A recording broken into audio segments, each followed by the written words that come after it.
바울과 바나바가 이 비시디 안디옥에 있는 귀한 성도들에게 하나님의 말씀을 아주 제대로 잘 구약부터 시작해서 아주 길게 안식일의 회당에서 전합니다. 증언했지요. 그리고 그들이 나갈 때 사람들이 청하여서 다음 안식일에도 이 말씀을 하라, 똑같은 말씀을 전해달라, 은혜 받았다라는 뜻이죠.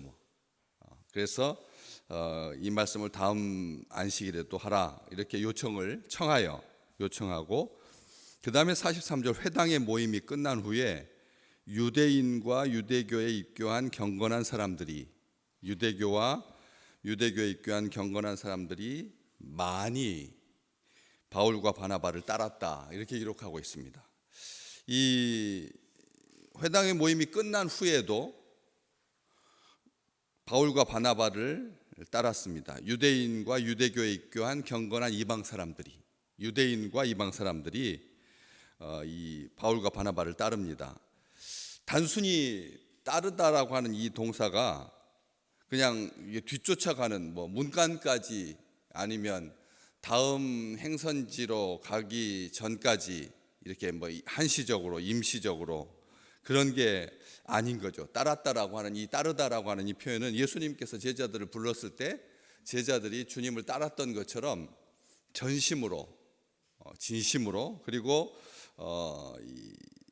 심사숙고하고 또 결심하고 이 제자가 된다라고 하는 것이 그냥 무작정 잠시 정신이 나가서 이렇게 흥분해서 이것저것 따지지 아니하고 일시적으로 하는 이것을 따르다라고 표현하지 않거든요.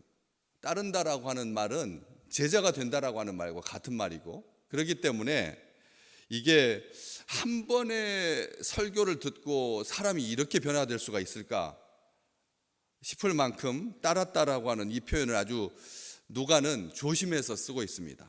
따랐다라고 하는 말, 그것도 한두 사람, 그렇잖아요. 한두 사람 은혜 받고 한두 사람 수련회 끝나고 나서 이 선교사가 되고 목회자가 될 것을 결심하는 게 보통 우리 땅에서 우리가 경험했던 전부거든요. 그 수련회 3박 4일 그 어간에 은혜 받아가지고 한두 사람, 그렇죠. 여러분 그렇게 수련회 받았는데 90%가 다 선교사로 서약하고 하지 않거든요. 어떤 집회든지 마찬가지고 부흥회도 마찬가지고. 그래서 쉽지 않은 일입니다. 헌신한다라고 하는 것이. 그런데 여기 누가는 많이 바울과 바나바를 따랐다 이렇게 기록하고 있습니다. 전심으로 따른 겁니다. 존경한 것이고 귀하게 여기고 사랑한 것이고 믿고 따르는 것입니다. 신뢰하는 것이죠. 생각해 봤습니다. 어떻게 이럴 수가 있나. 그 당시에는 사람들의 마음이 순수해서일까? 전혀 그렇지 않거든요. 사람들의 마음이 순수했다면 요 45절 볼까요? 유대인들이 그 무리를 보고 시기가 가득하여 바울이 말한 것을 반박하고 비방하거늘 그랬는데요. 은혜 받은 사람이 있는가 하면 한쪽에서는 이 반박하고 비방하고 50절 말씀, 유대인들이 경건한 귀부인들과 그 신의 유력자들을 선동하여 바울과 바나바를 박해하게 하여 그 지역에서 쫓아내니. 아주 극명하죠. 생명의 길을 가는 사람과 어둠과 사망의 길을 가는 사람, 아주 고집스럽게 제 길을 가는, 스스로 소견에 오른 대로 행하는 그런 사람이 있다는 것입니다. 그러니까 다시 말하면 바울이 말을 잘해서 허메와 같이 신들의 대변인과 같이 그렇게 말을 잘해서일까?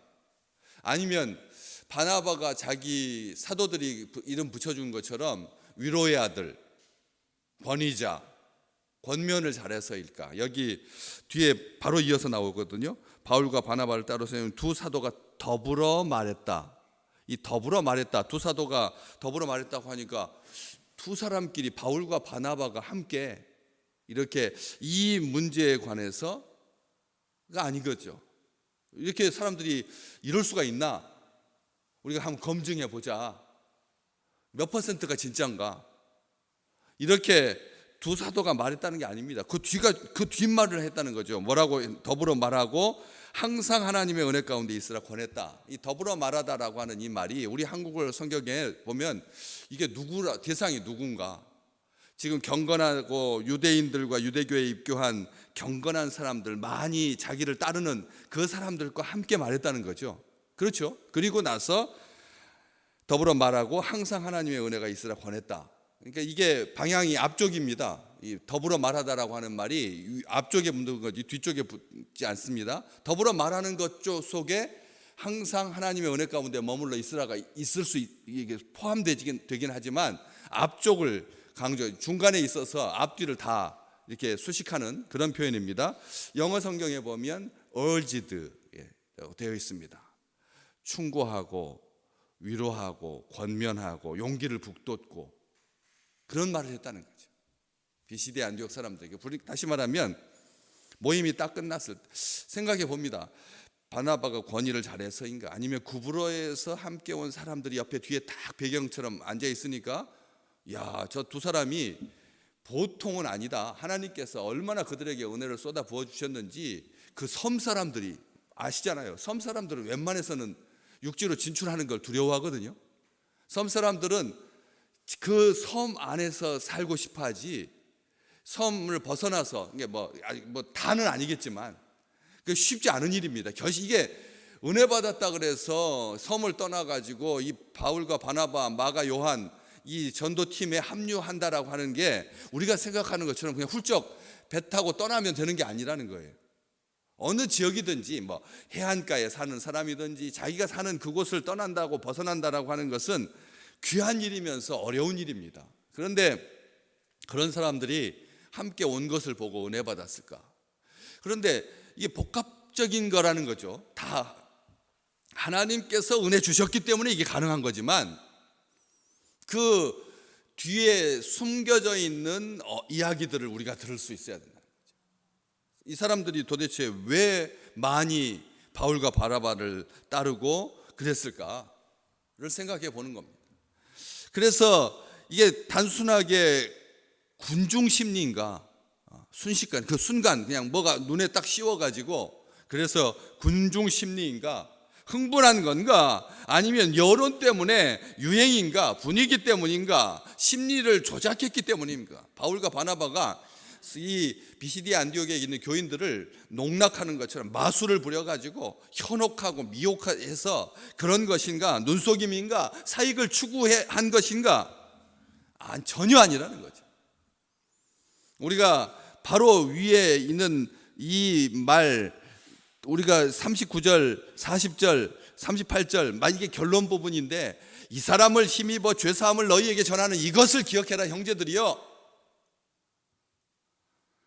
39절에 이 사람을 힘입어 믿는 자마다 의롭다 하심을 얻는 이것을 너희들이 기억해라. 두 가지 딱 기억해라. 앞에 뭐 다윗의 이야기 쭉 우리 조상들 이야기 뭐 죽은 자 가운데서 살리신 이야기 성경에 응한 이야기 썩음을 당치 않게 한 이야기 다 해서 결론이 뭐냐?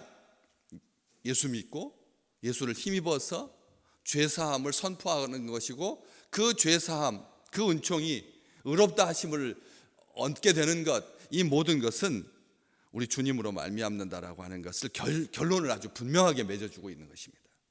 그래서 믿는 자마다 의롭게 하신다 증거했기 때문에 예수 믿어 구원받는다. 예수 믿어야지 새 삶을 살게 된다. 새 창조, 새 피조물이 되는 거다. 예수 믿어서 살 길을 얻은 거다. 진리가 선포됐을 때, 복음이 선포됐을 때, 예수 그리스도가 말씀의 중심에 있었을 때 사람들이 변화되고 그래서 온 정성을 다하여서 두 사람을 따르려고 했다라고 하는 것이죠. 그들과 함께 그리고 그렇게 한 다음에 말씀을 전하고 안식일 끝났으니까 회당 모임을 마쳤으니까 43절 회당 모임이 끝났으니까 그냥 얼른 자기 갈 길 가고 그리고 자기 할 일 한 게 아니라 바울과 바나바는 이 사람들과 더불어서 경건한 유대교에 입교한 경건한 사람들 유대인들과 더불어서 말했습니다. 더불어 말한다라고 하는 말이 그냥 1시간 정도 말하는 거 뭐 아니면 잠시 짬을 내서 이렇게 오후 한나절 이렇게 있는 거 여러 가지를 한번 생각해 봤는데, 말을 섞지 아니하고 할 말만 하고 얼른 떠나고, 그리고 아주 공식적인 내용들만, 우리가 그러기 쉽거든요. 왜냐하면 설교할 때 하고 말씀을 증거할 때 하고 개인적으로 이야기할 때 나의 약점과 이런 것들이 드러나지 않을까. 설교는 원고를 통해서 일주일 내내 바꿨다가 이렇게 했다 더 넣었다 뺐다 이거 하거든요. 그렇기 때문에 아주 정교한 작업이 이루어져요. 그냥 강대상에서 립서비스 하듯이 이렇게 말하는 게 절대 아닙니다. 하나님께서 그렇게 원고를 안 보고 말씀을 선포할 때 그 순간에 입술을 주장하시는 분은 하나님이시니까 이렇게 말씀을 잘 준비해야지 하나님의 은혜가 임하는 거지, 그냥 아무것도 하지 없이 그냥 딱 서가지고 그냥 그 순간에 하나님께서 주시는 말씀 전한다, 이것은 도박입니다.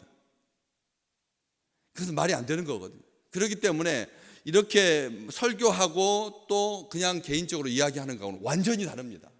완전히 다를 수밖에 없죠.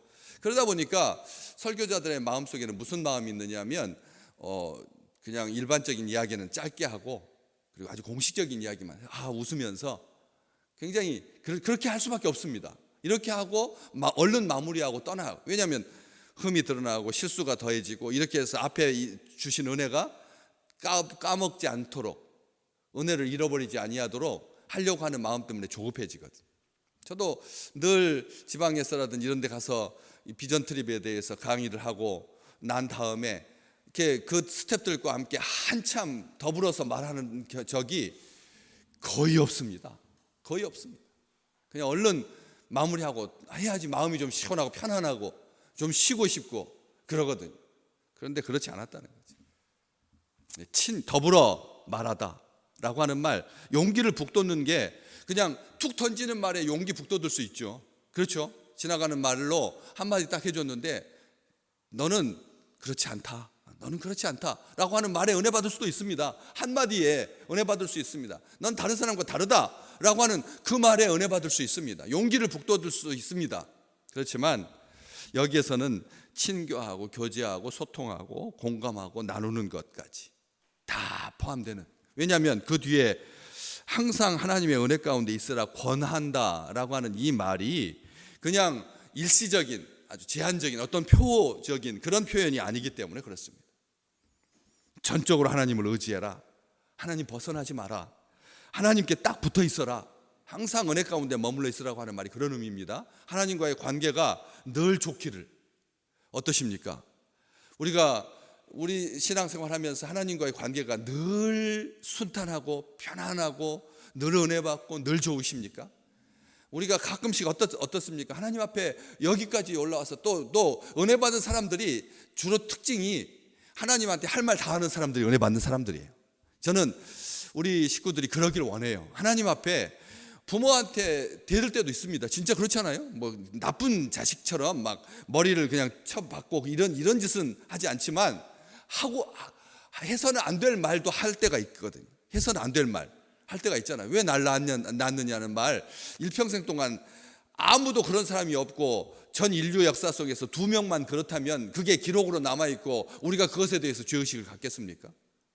부모에 대해서 우리가 그런 마음을 갖는 이유는 그런 실수를 우리도 하기 때문에 그런 거죠. 하나님께 대해서 항상 하나님의 은혜 가운데 있어라, 순간만이 아니라 영원히 우리가 이게 얼마나 큰 축복입니까? 영원히 항상 하나님의 은혜 가운데 있으라고 하는 말보다 더 위험한 말이 어디가 있나요? 그것은 굉장히 가식적인 말 아니겠습니까? 우리가 어떻게 그럴 수가 있습니까? 항상이라고 하는 말이 우리 삶 속에서 어느 부분에가 그게 적용되는 말입니까? 관계입니까? 일입니까? 생각입니까? 작심입니까? 하나도 거기에 해당되는 게 없거든요. 항상이라고 하는 말은 하나님에게만 해당되는 말이지 우리에게는 있을 수 없는, 이렇게 변덕이 심하고 이렇게 요동치고 이런데 어떻게 이렇게 흔들리는데, 바울과 바나바는 권합니다. 강하게 힘주어서 말했습니다. 강하게 힘주어서 말했습니다. 하나님의 은혜에 딱 붙어 있으라, 떨어지지 말라고, 떠나지 말라고. 은혜 받은 사람이 은혜 받게 되어 있습니다. 이게 하나님의 영적인 법칙입니다. 하나님께서는 10달란트 5달란트, 1달란트. 누가 은혜 받았습니까? 은혜 많이 받은 사람이 은혜 많이 받은 거죠. 항상 이런 은혜가 충만하시기를 주의 이름으로 축복합니다. 은혜에 젖어 사는 사람이 은혜를 받는 법이지, 어쩌다가 간헐적으로 어쩌다가 한번, 이런 사람이 은혜 받기가 쉽지 않다는 거예요. 왜? 그거 받은 것마저 어떻게 했는데요? 땅에다 묻었잖아요. 그 받은 것마다 땅에다 묻다라고 하는 이게 뭡니까? 땅에다 묻는다. 이게 주인을 오해하고, 당신은 굳은 사람이다, 심지 않은 데서 거두지 않는 사람이다, 이렇게 하나님을 오해하고, 그 오해가, 그런 편견이 깊숙하게 하나님의 은혜를 감출 수밖에 없었, 묻을 수밖에 없었던 거죠. 그래서 은혜 받은 사람이, 은혜를 사모하는 사람이 은혜 아래에 있는 사람입니다. 은혜를 사모하는 사람에게 하나님께서 은혜를 주십니다. 영원한 언약, 다윗에게 허락한 확실한 은혜, 틀림없는 은혜를 하나님께서 오늘 또 우리에게 주실 줄로 믿습니다. 오늘 모든 것이 다 하나님의 은혜를 향한, 모든 것이 은혜, 우리 찬양하잖아요. 모든 것이 은혜라고 찬양하는 것처럼 확실한 은혜, 예수 그리스도와 함께 성령이 충만함으로, 가장 확실한 은혜는 우리 성령께서 우리를 떠나지 않으신다는 거죠. 우리가 성령을 모독하고 성령을 만홀히 여기고 성령을 저주하면 모를까, 하나님 앞에 우리가 그렇지 않다면 하나님의 그 은혜가, 성령의 충만하심이 오늘 또 우리 가운데 풍성하게 임하여서 기쁨과 감사가 넘치는 향기와 보배와 같은 귀한 날 되시기를 주의 이름으로 축복합니다.